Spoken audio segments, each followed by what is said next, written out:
Hello guys, welcome to Yebo Physics on a Thursday afternoon. I hope I find you well. We're going to be discussing questions on tutorial 10. These are questions that are from the PHYV 101 model site, and I hope that they are going to add, the discussion that we're going to have today is going to add to your learning. If you're joining live on the YouTube channel, please do interact with me via the chat box. If you have got any questions or comment, please type in the chat box. I should be able to see it and respond. If you're following on the Teams platform, feel free to unmute your mic and share your contribution. If you do not unmute, you can type again your contribution. I should be able to see it.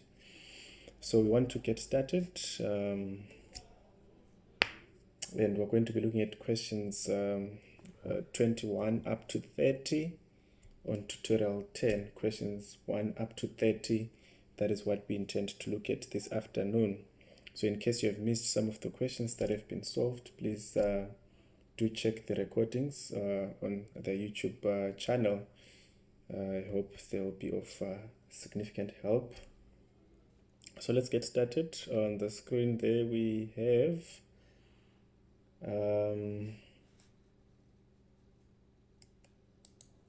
question 21, which is shown there. Question 21, which is the very first question that we're going to attempt. Question 21. So let's get on it.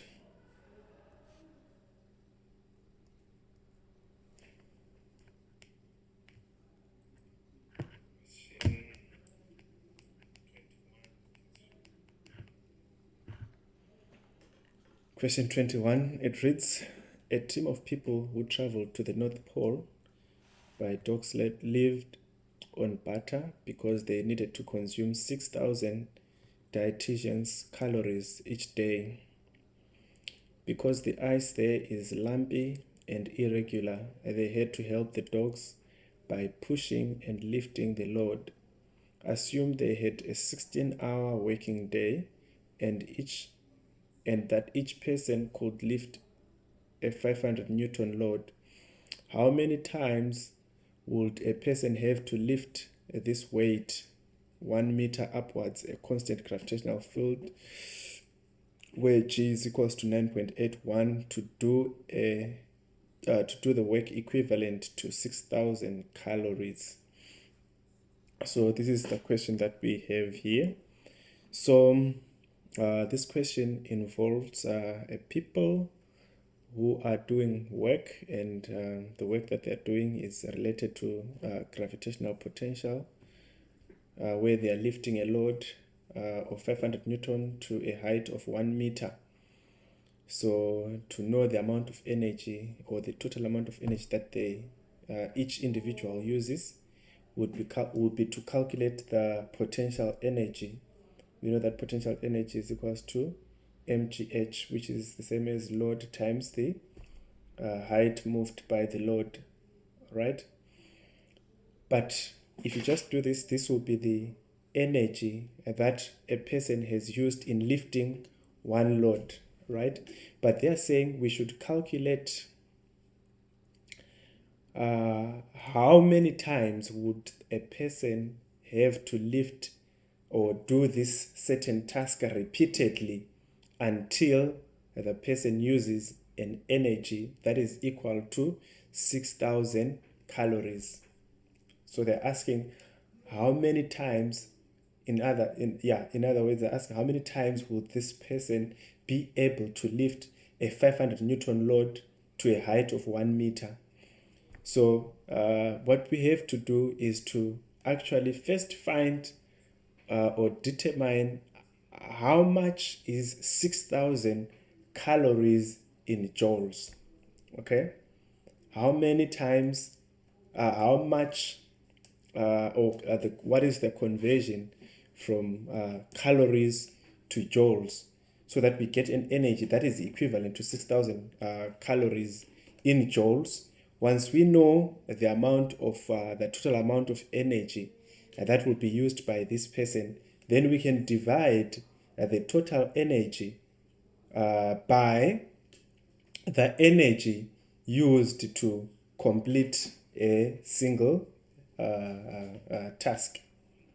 That is a single lift of the 500 Newton load. So we have to do that. So it's quite an interesting conversion from 6,000 calories to joules. Okay, it's quite a very interesting calories. I'm not sure how the dietitians came up with this conversion. All right. Things fall apart. Sorry about that. I'll just have to replace this here for a while.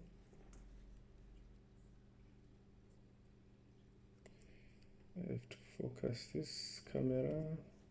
Okay. All right, just a moment while I fix this.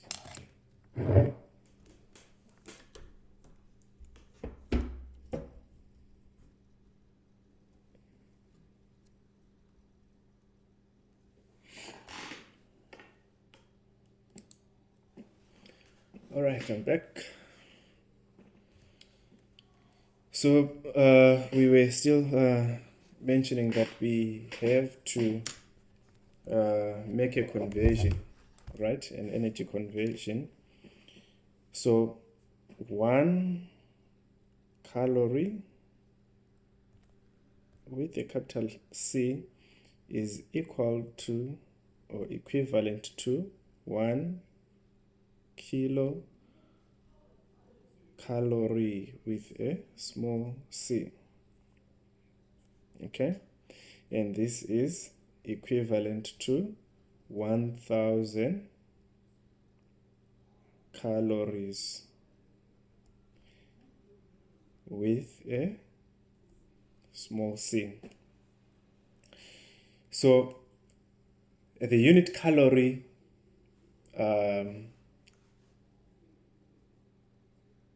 has an instance where we have got a capital C, and it's different to when we have got a small c for calorie. So a capital calorie, 1 calorie, it's 1 calorie with a capital C is equivalent to 1,000 calories with a small c, right? And it is the calorie with the small c which we use to convert to joules. So 1 calorie with a small c is equivalent to 4.18 joules. And in our question, what are we given? We are given 6,000 calories with a capital C. Okay. So in order to find or to convert to calorie with a small c, this would mean our 6,000 calories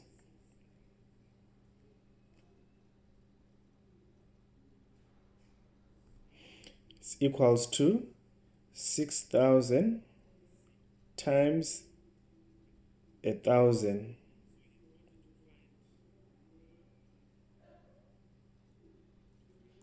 times 1,000 calories. Okay, then we can then convert the calories to joules, since we know that 1 calorie is equals to 4.18 joules, right? Yes. So 1 calorie is equals to 4.18 joules. Okay. Now we have to equate our energy. We know that our work done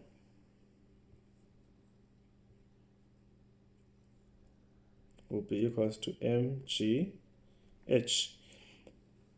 right? And this is equal to 500 newtons, which is our mg, times the height, which is 1, right? And this is the energy for one task or for one lift of the load. But we are being asked how many times, so we can multiply this by x, which is the number of times in which the 500 Newton load will be lifted by this individual, right? Then we equate this to the total energy which this person has consumed, which will necessitate the person to carry out this task x times. So this will be equals to 6,000 times 1,000, and this is calories, okay? But we'll then convert the calories to joules, okay? And means we multiply by 4.18 joules per calorie, such that this will cancel that. So we've converted to joules, okay? Then to find our x, which is the number of times, x will now be equals to 6,000 times 1,000 all over 500 times 4.18 joules. So we can simplify this. That goes, all right.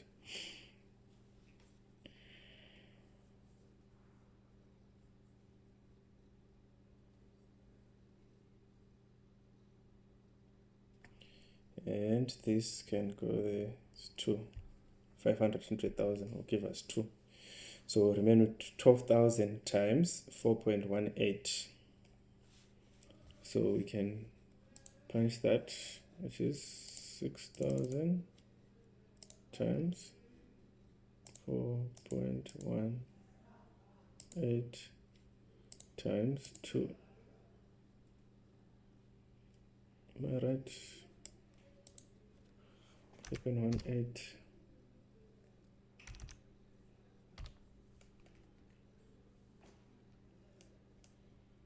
So we get 50,160. And do we have anything close to that? Yeah. So we get 50,060. So the reason is because this value is rounded off, right? It's rounded off, that is why it's giving us something different. But if you give to or round off, it will be close to 50,200 joules. All right.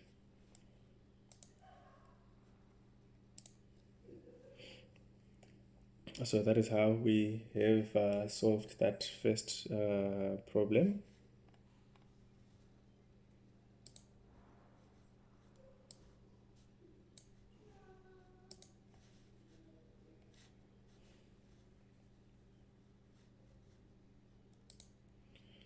Now let's move to question 22.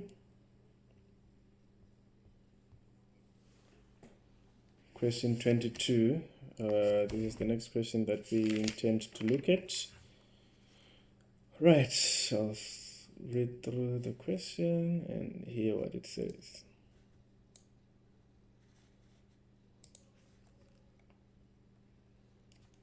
So it reads, Beryl states that insulation with the smallest possible thermal conductivity is best to keep a house warm in winter, but worst for keeping a house cool in summer. Safar insists the reverse is true. Low thermal conductivity is good in summer but bad in winter. Which one, if either, is correct? So let's understand what Beryl says.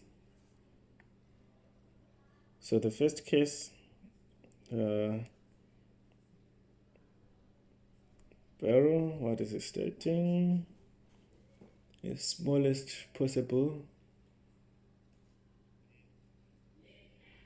Okay, so it says low thermal conductivity. Low thermal conductivity. A. Best to keep the house warm, and B. West for keeping the house cool. West for keeping the house cool. Okay, that is what the first person thinks. Then let's see what the second person thinks about this situation. So Safa insists the reverse is true. Low thermal conductivity. Also, they're both on low thermal conductivity.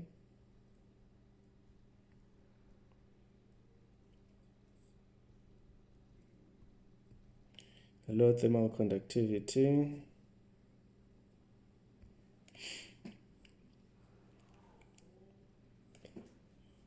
Low thermal conductivity is good in summer.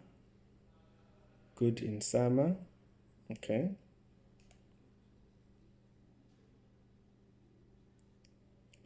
Good in summer. So it says it's good in summer.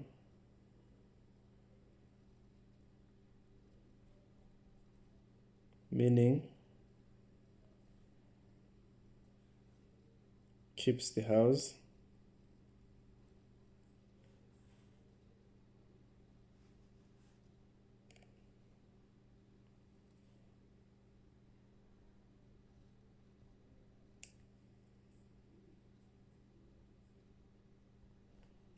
so if it's good in summer, it means keeps the house cool. And then B, bad in winter, but bad in winter, which means it's west for keeping the house warm in winter.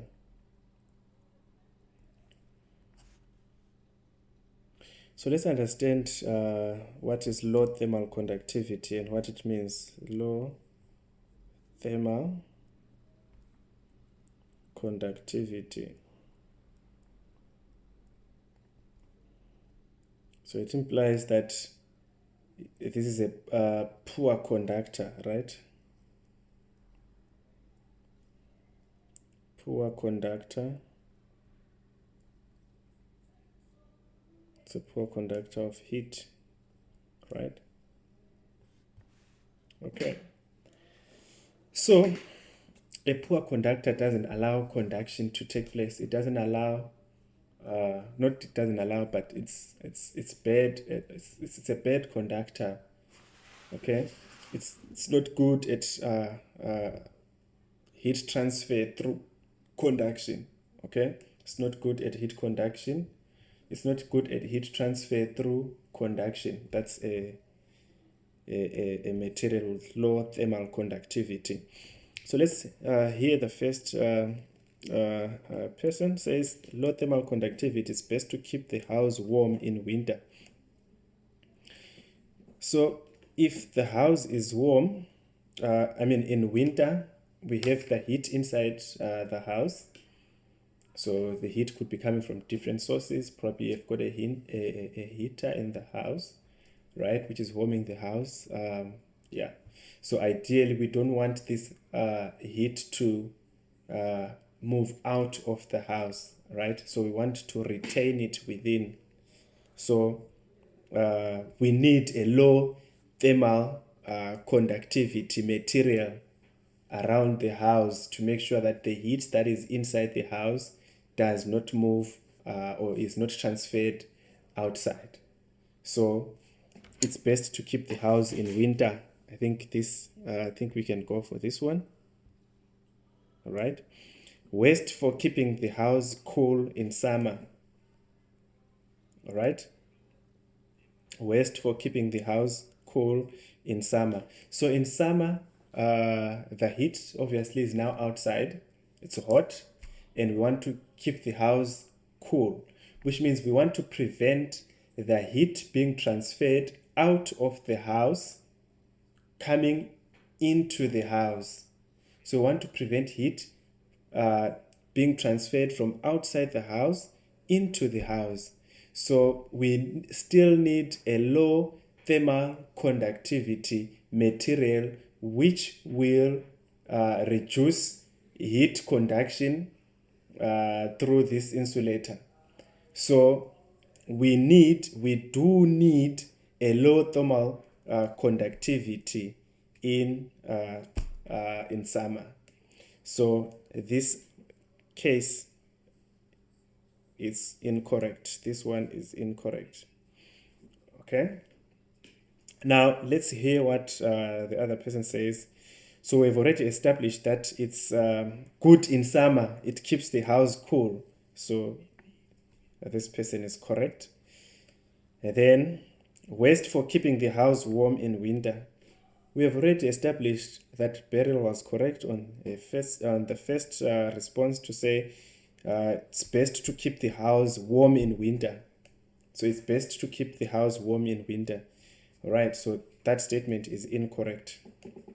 All right, so which makes the two not to be correct in both cases. So neither, because low heat transfer is desirable both in summer and in winter. So this is what we have established. So we do need a low thermal conductivity insulator, whether it's winter or it's summer.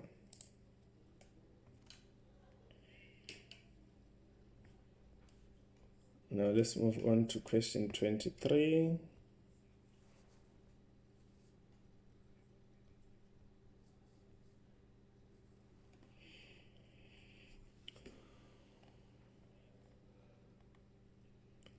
It reads, determine the work done by 5 moles of an ideal gas that is kept at 100 degrees Celsius in an expansion from 1 liter to 5 liters. Okay, so let's put down the data that we are given. Work done, okay. So the number of moles N is equals to 5. 5 moles, what else are we given? Temperature, it's 100 degrees Celsius. Therefore, which means that our temperature in kelvins will be equals to 373 kelvins. What else? V1, our volume is going to change from 1 liter, and our V2, the final volume, will be 5 liters. Also, therefore, if you divide that by 1,000, you'll get 0.001. cubic meters, and this will be 0.005 cubic meters. And what is our equation for our work done? We're considering an ideal gas, which will be equals to nRT ln V2 over V1. Okay. Now what we have to do is to simply substitute into our equation the number of moles we have, the molar gas constant R you'll be given in the exam, that is 8.314, and that is joule per mole. It should be joule per mole degree Celsius, right? If I'm not mistaken. Yes, joule per mole degree Celsius. So this will now be equals to 5 moles times 8.314 times temperature in kelvins, that's 373 ln of V2. So since the units would cancel each other, then even not converting the liters will still be fine. 0.005 over 0.001.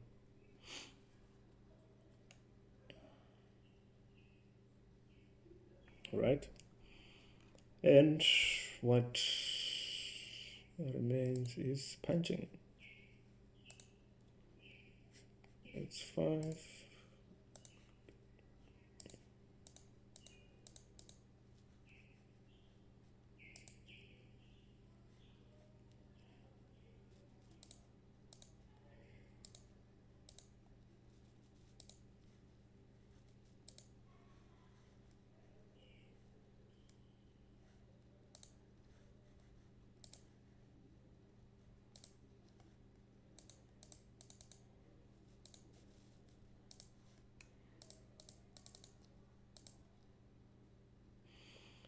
Right, that is what we get. That's 2, 4, 2, 4, 5. Okay, that's 2, 4, 9, 5, 5 joules, which is the same as 2.5 times 10 to the power of 4 joules. So we have calculated our work done. 2.5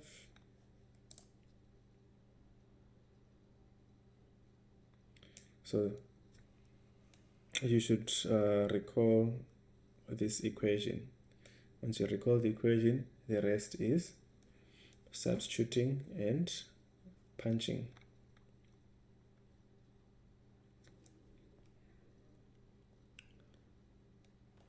Let's move on to the next question, that is question 24.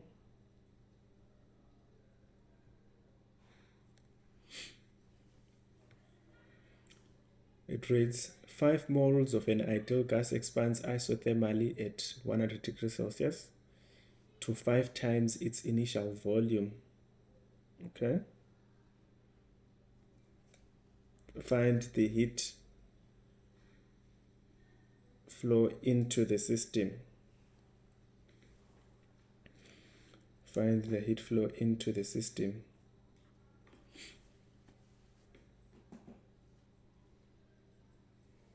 All right.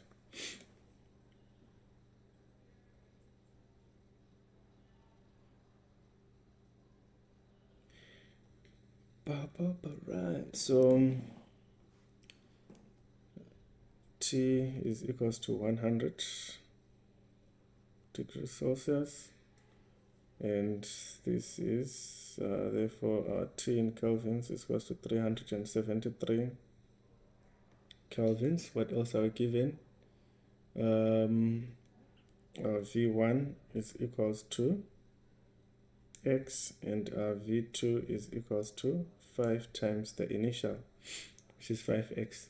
Calculate the work done. So we're told that this is an isothermal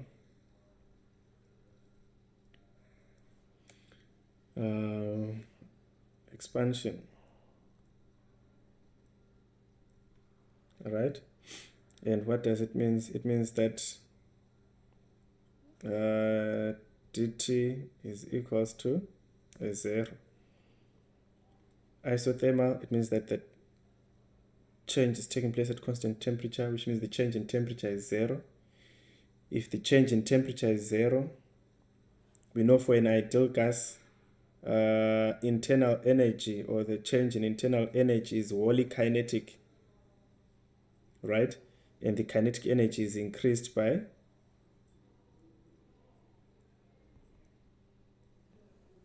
a change in temperature. So for an isothermal reaction, du is directly proportional to the kinetic energy. All right, and we know that our kinetic energy is directly proportional to the temperature, or to the change in temperature, rather. Change in temperature. So in this case, our change in temperature is 0, which means that our Ke will be 0, and that makes our du to be 0. Okay. Then from our first law of thermodynamics, we know that delta U is equals to our Q plus our W. So which means this is equals to 0, Q plus W. So that means that Q is equals to W. Right? So what that means is we have to, it says find the heat flow into the system.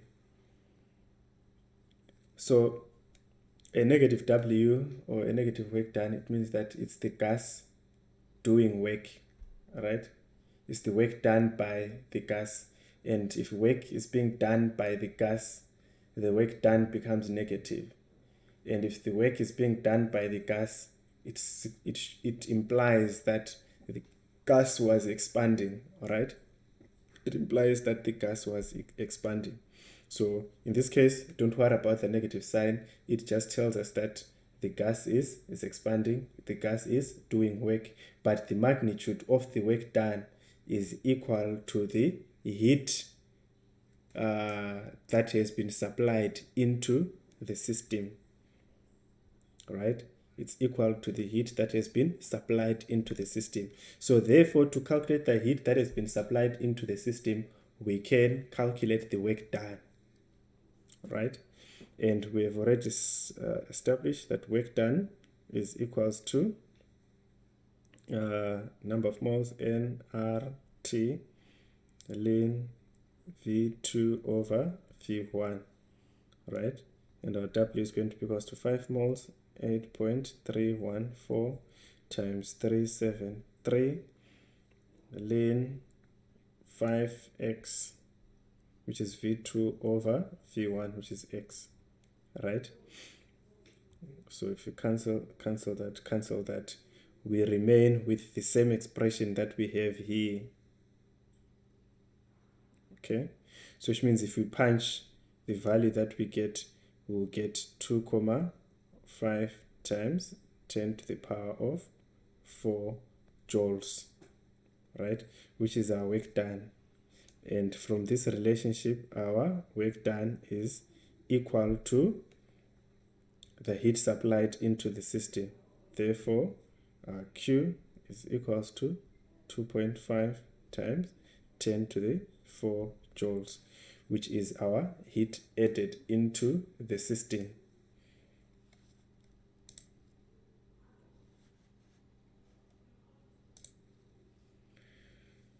Right, so that is how we go about that part of the question. So which means we can proceed to question 25.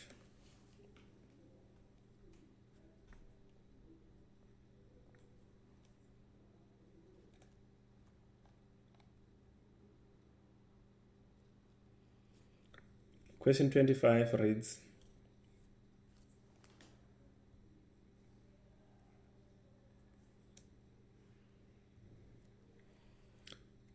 gas in a container expands at a constant pressure of 3 atmospheres. Find the work done in joules by the gas if the initial volume is 5 liters and the final volume is 10 liters. Okay. So our pressure P is equals to 3 atmospheres. And we know that 1 atmosphere is approximately equals to 101,325. Okay. 101,325. Yes, 101,325 pascals. Right. Then what else are we given? We are given initial volume V1 equals to 1 liter and V2 equals to, where am I getting the 1 liter? It's 5 liters, right?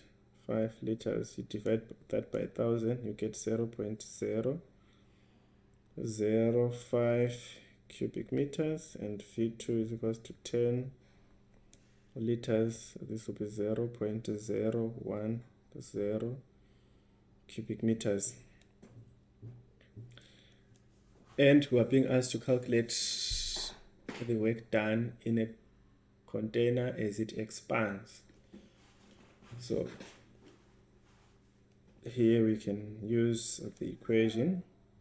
Work done is equals to pressure times change in V, where our change in V is final volume minus the initial volume. And our pressure is going to be 3 atmospheres, so it's going to be 3 times 101,325 pascals. And our V2 is 0.010 minus 0.005. It's now in SI units. So everything is in SI units now. What is left is for us to punch.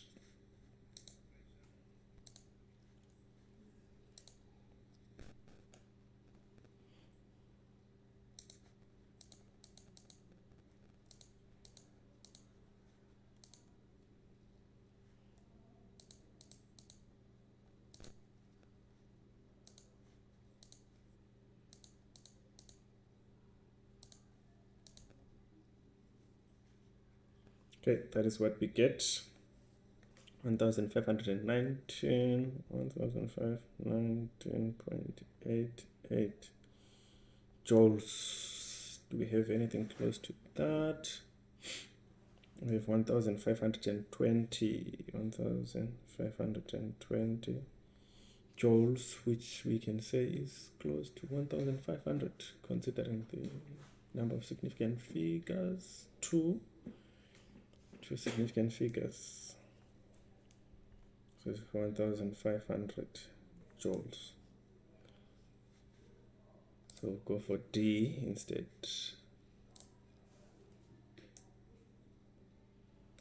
Alright, that is indeed what we were expected to get. So move on to question 26. Question 26. Let's check if there are any questions so far.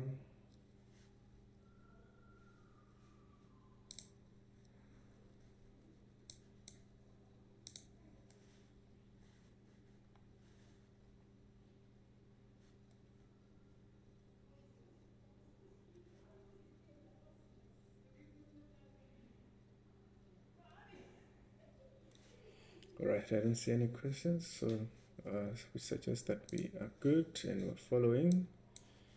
Let me proceed to question 26.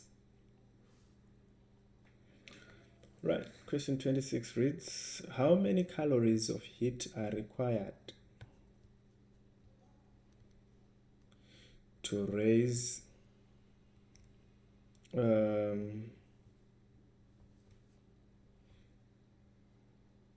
the temperature of water from 50 Fahrenheit to the boiling point. Okay, so what information are we given there? What information are we given there?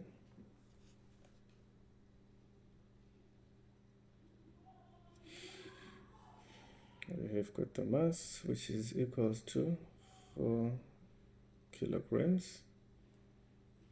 What T1 we're given 50 Fahrenheit. So we need to know temperature of water. So this is, we're dealing with specific heat capacity, right? Our T2, we have to find our T2, but we know that the boiling point of water is approximately 100 degrees Celsius, right? And we need to know the specific heat capacity of the water, right? And the specific heat capacity of the water. So there are two ways of working out this question. You can use the specific heat capacity of water, which is 4,184, I think, joule per kg degrees Celsius, right? Or you can use the specific heat capacity of water in terms of calories, right? And it's equals to 1000 calories per kg degree Celsius. So if you use this one, it means you'll get your energy, your heat energy in joules, and then you convert from joules to calories. So 1 calorie is equivalent to around 4.184 joules, right? So the shorter way would be to use the specific heat capacity, which is already expressed in calories, right? So that's what I will do, but both ways would give us the same answer. So this is 1000 calories per kg degrees Celsius. Then the next thing would be to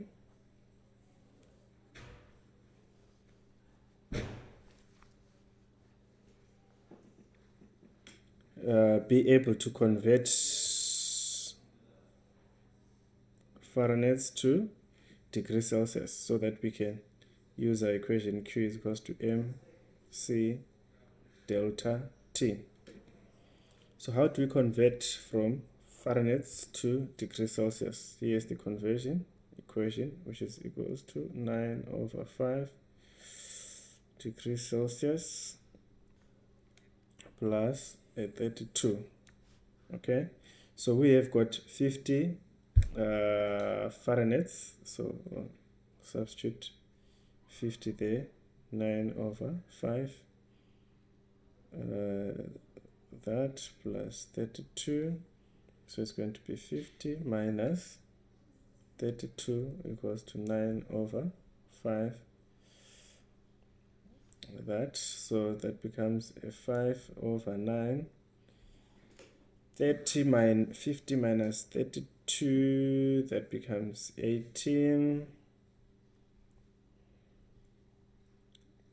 which is equals to the temperature in degrees Celsius, and then 9 into that is 2, 5 times 2 is 10. So which means our temperature here is 10 degrees Celsius. So we can now substitute, this is 4, we said our specific capacity is 4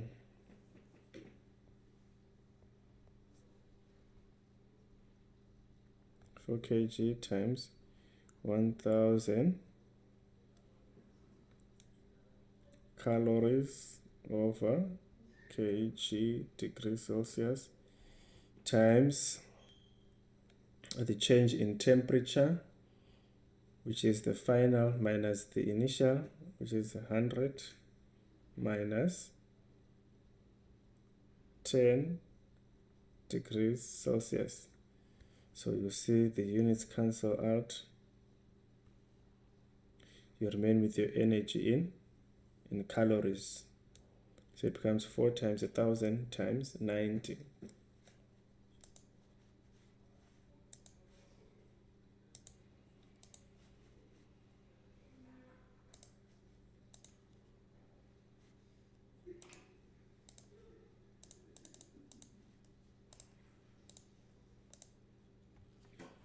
We get 360. Not in joules, but calories.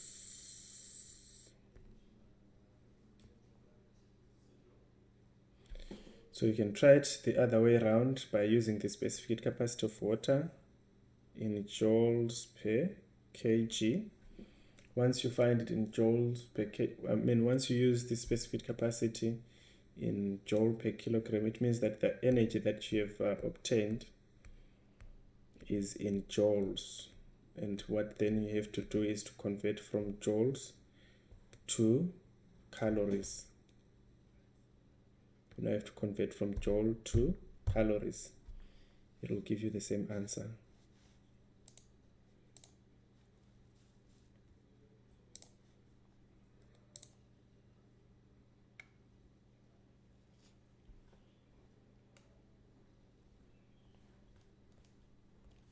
Right, moving on to the next question.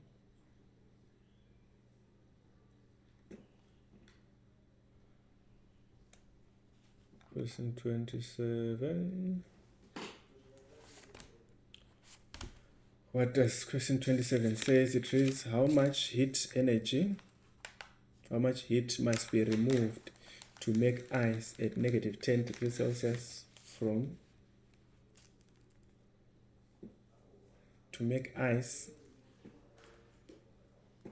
at negative 10 degrees from 2 kgs of water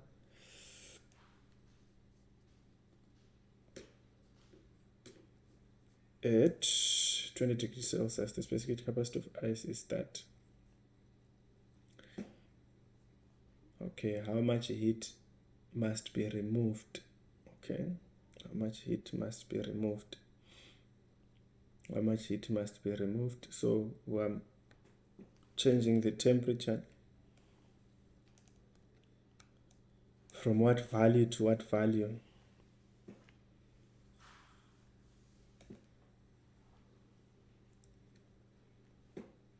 From 20 degrees Celsius, right? Yes. From 20 degrees Celsius.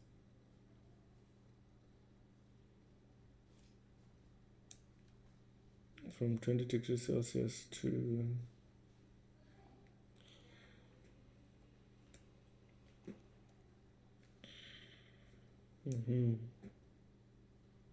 So meaning we have some stages where we should consider. So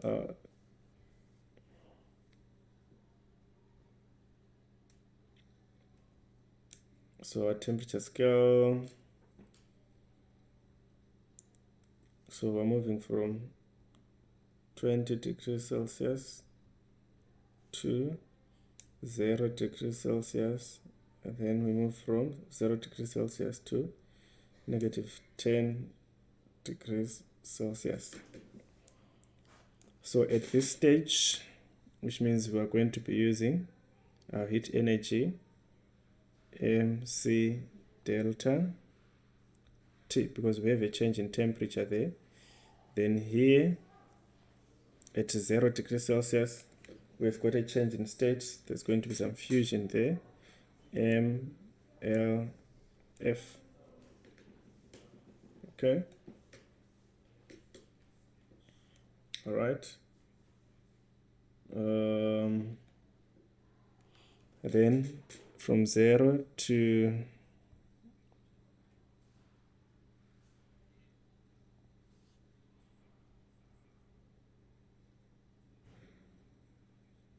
at this stage, it's going to be another mc delta t. All right. So from 20 to 0 there, this is still water. And here we've got some fusion. So, and here we now have got ice. Right.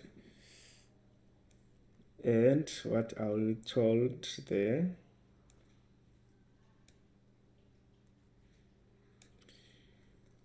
so we're only given the specific heat of ice, which is, so C here is equals to, C for ice is equals to 0.50 calories per gram degree Celsius. And the latent heat of fusion are not given. I had to look that up, and it will be 80 calories per gram. And for water, I also had to look it up. It's 1 calorie per gram degree Celsius. This is the C for water. Okay, that's the C for water. So now we have to punch. So take note that the expression that they gave us, the specific capacity for ice, was given as calorie per gram. So it would be ideal that we work with our mass of 2 kg in gram, which is equals to 2000 grams. So we work with our mass as 2000 grams for the units to cancel out. So in an exam setup, you will not need to recall this specific heat capacity or the latent specific latent heat of fusion. You should be given, right? But I had to look them up because they were not given in this question, as there is no way you would have solved this without looking up for these values. All right. So we now need to add the heat that is removed at each and every stage. Okay. Our water initially was at 20 degrees Celsius. Heat is removed. It moves to 20. It gets to 0 degrees Celsius. At 0 degrees Celsius, there is freezing taking place there. Heat is being removed. Furthermore, heat is being removed until the temperature reaches negative 10 degrees Celsius. All right. So now what do we do? Our Q is going to be equals to MC of water delta T plus ML plus MC of ice delta T, which is the change in temperature. All right. So this is going to give us a mass of 2000 grams. I'm not going to put the signs anymore, but this is specific capacity of water. We're saying it's 1, which will cancel out with the change in temperature for water, which is 20. Okay. Plus ml, which is a 4 bracket. No. The mass is not 4, it's 2000 grams. 2000 L, so it is 80 plus 2000 specific capacity of ice, so it's 0.50, and the change in temperature there is 10, right? And what remains is for us to punch this. So that's 2000 times 20 plus 2000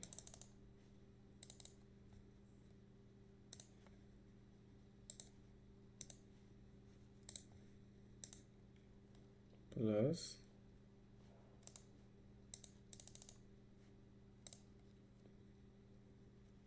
0.5 times 10, which is 210,000.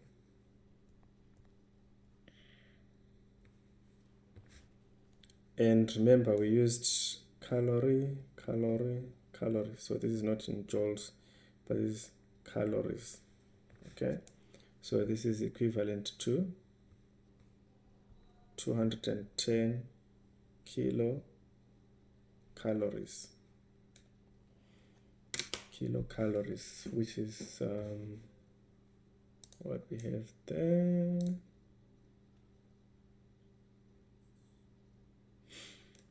Okay, remember I said the constants in the exam you will be given. All right, so you shouldn't bother about that.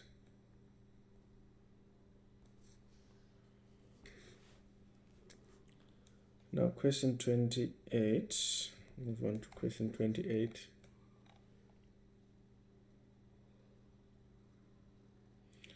A 25 kilogram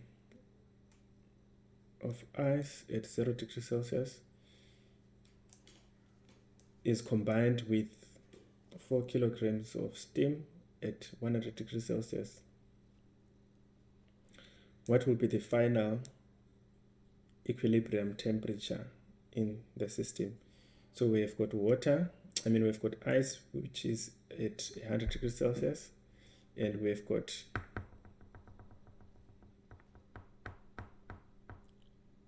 ice, which is at 0 degrees Celsius, and the two are combined.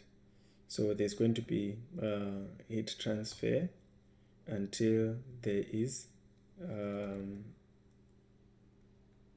a state of equilibrium, right? Which means there's going to be heat lost and heat gained. Heat gained is equals to the heat lost. So that's what we're going to use.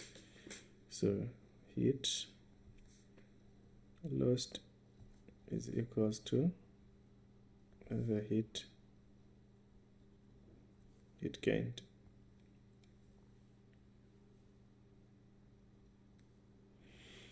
All right, so which of the two is losing heat? It's obviously the steam, right? So the steam is going to condense as it loses temperature or loses its heat. It's going to condense and become water. All right. So the process of condensation, it was going to lose heat, and it will be expressed as ml, where L is the latent heat of vaporization, which is the same as the constant is the same as that of condensation. After it has condensed, it's now water, so it's going to be mc of water delta T, okay, which is equals to the heat gained. So the ice is going to melt, so it's going to be ml of fusion plus, after it has melted, its temperature will increase, going to be mc of water delta T. Now when we've done this, we now have to calculate again the constants. LV is equals to 2.26. If you look at your data sheet, it's there, times 10 to the power 6 joule per kilogram, and LF is equals to 3.33 times 10 to the power of 5 joule per kg. Then C for water is 4,184, some 86, something there. In this case, I'll just use 86, which is in the workbook, which is joule per kg degrees Celsius. Then C for ice is, do we need the C for ice? Ice, no, we don't need the C for ice, because the ice is going to be gaining, right? It's already at 0. So that is all that we need. And our mass, what is our mass? It's 4 kilogram. Oh, okay. Heat lost. The steam is going to be losing heat, right? So on this side we have steam, which is going to be losing, and then the ice is going to be gaining, right? And the ice will melt at this point, and the steam will condense at this point, right? So this becomes 4. So we need the latent heat of vaporization, which is 2.26 times 10 to the power of 6, which is the same as the constant for condensation, plus now have water. So this is 4186.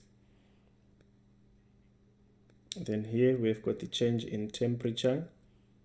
Our change in temperature, this is our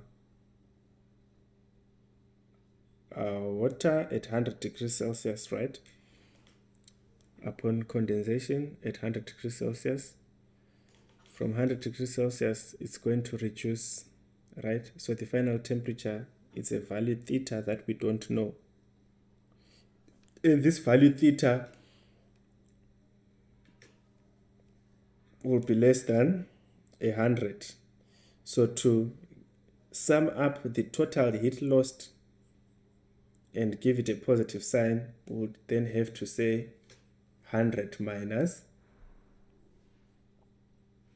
the value theta, okay, so that we can sum up the total,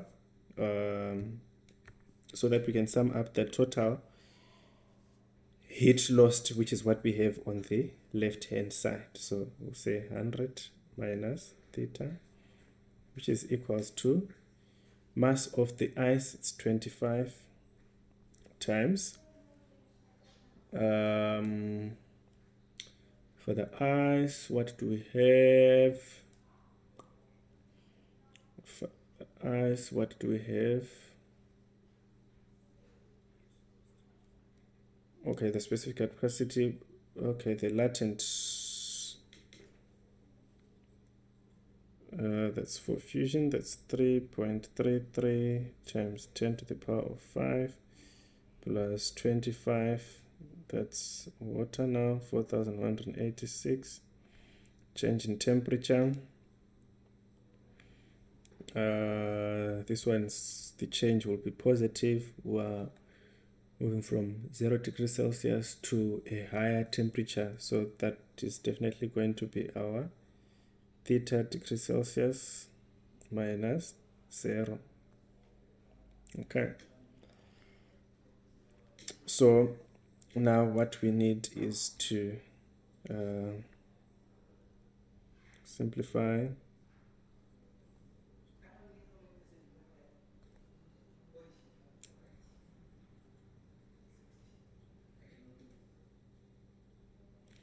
I'm going to multiply this, and it will be 4 times 4186 times 100, which is plus 1674 400 minus this value again with theta, right? 1674 400 theta equals to 25 3.33 times 10 to the power of 5 plus 25 times 4186 times theta, okay,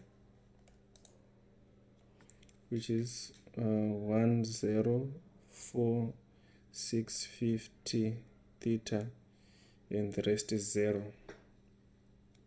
Okay, now we can collect similar terms. You can collect similar terms. So this will be equal to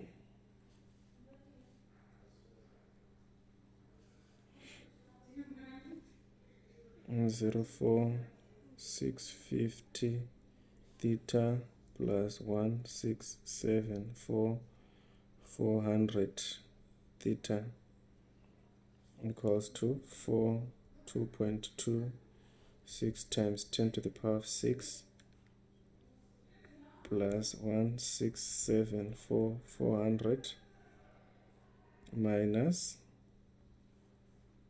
25 3.3 times 10 to the power of 5. All right. Yes.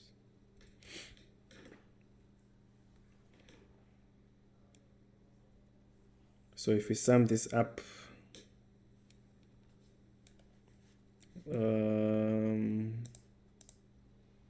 plus 1, 6, 7, 4, 400. This will be equals to, can remove this from here.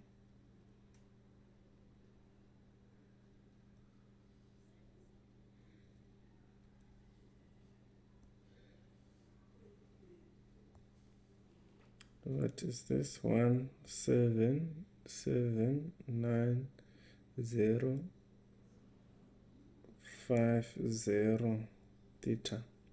Okay. So which means our theta, we have to divide both sides by 1779050 and divide everything by 1779050. Okay, let's punch that.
Alright, so this is what I'm getting, and it doesn't look like what I want us to get.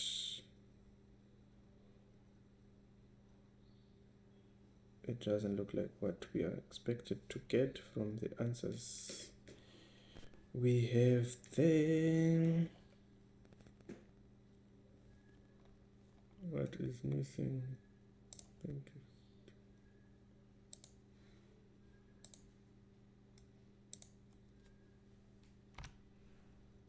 Right, so I had misplaced that 4 there. So if you do that, then we get 20.0, 20.0, which is a value which we are looking for. So if you simplify this, our theta is equals to 20 degrees Celsius. If you punch that carefully, just have to punch that carefully. So this is what we are getting, 20.0 after punching that value there. Okay, so you just have to make sure that you use appropriately your analysis on saying your heat energy is equals to the heat gained. All right.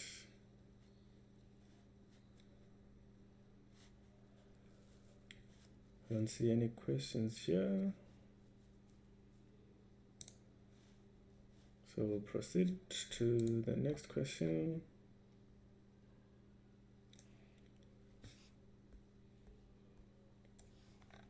So we're ending at question 30. We can start question 29. So these two are both theoretical questions. If a person in Alaska were locked out of his house in a day when temperature outside was negative 40 degrees Celsius, that's very cold. I wouldn't go to Alaska. His thick clothing would mostly reduce heat loss of thermal energy by. So he has got a thick clothing, and our bodies through respiration are producing heat, and our jackets are trapping the heat, right? So in between his body and the jacket, it's not there's no space there, meaning to say his jacket is in contact with him. So this jacket is preventing heat transfer through conduction. It cannot be through convection, because the in between the person or the body and the jacket, there is no fluid there, so we don't expect convection to take place. Neither is there space for radiation to take place there. So the most appropriate answer would have there is through conduction, through contact, all right? Because the jacket is in contact with the person. Then in an isobaric process, which constant remains constant? Isobaric constant. Pressure, isobar, we're talking about pressure, isotherm, same temperature. We had a question where we were talking about an isothermal reaction. So isobar is pressure is kept constant. So you have seen in the questions that we did, an isothermal reaction or an isobaric reaction, pressure is equal to, where we say work done is equal to pressure times change in volume, which means in an isobaric reaction we can have the volume changing, all right, and we can still have the temperature changing. If the temperature is changing, which means that internal energy cannot remain constant, and neither can the volume remain constant. So the most appropriate answer that we would have there is pressure remains constant. All right, so like I indicated that in this tutorial we were interested in looking at questions 21 to 30, and which is exactly what we have done in this tutorial. This is exactly what we have done. So make sure you tune in for the next tutorial, which is going to be on tomorrow with Lucian, and it's going to be covering the rest of the question remaining on tutorial 10. So this is it from me and everyone in the studio. I wish you the best as you are preparing for your final examinations. Please reach out to the tutors in case you find yourself in real difficulty. We'll be available to assist. So all the best in your studies. Study hard, revise, practice questions, and reach out for help if you need. So from me and everyone else in the studio, it's a goodbye for today.